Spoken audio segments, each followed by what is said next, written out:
Pinkertons now declare Leo M. Frank is innocent. The Atlanta Journal, Friday, July 18, 1913.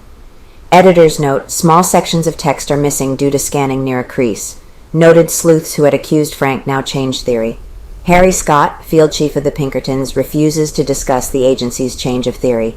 Agents have worked on case along with police.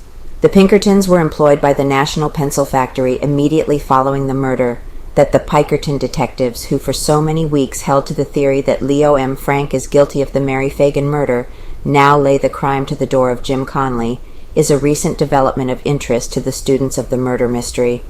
While Harry Scott, the field chief of the Pinkerton operatives, who have been working on the case practically from the first, employed by the National Pencil Factory to find Mary Phagan's murderer, regardless of who the criminal might be, refuses to discuss the case. The Journal has learned from unquestioned authority that the theory of the Pinkertons has undergone a change. The Pinkertons, while not admitted to many of the later conferences which the solicitor has held with the city detectives, are said to be in possession of practically every point of importance in the state's case.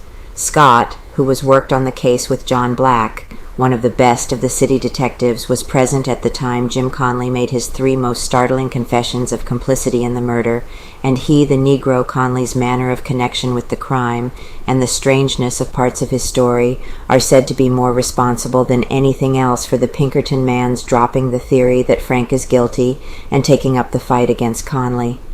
While the Pinkertons' attitude has been known for a number of days to the counsel for the defense and for the attorneys and detectives actively identified with the prosecution, it was only made public Friday.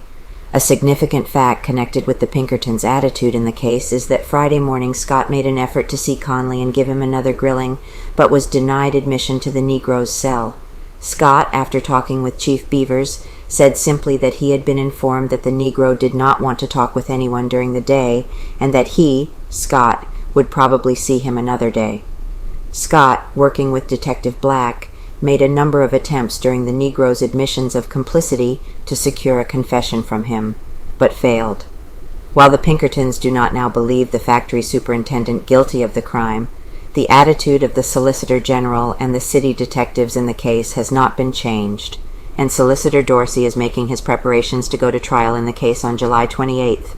He, too, has talked many times with the Negro Conley, and the Negro story has served only to strengthen his theory that Frank is guilty, rather than to shake it like it shook the theory of the Pinkertons. Luther Z. Rosser and Reuben R. Arnold, attorneys for Frank, are in conference almost daily, and they are expected to be ready to go to trial on Monday week when the case will be called.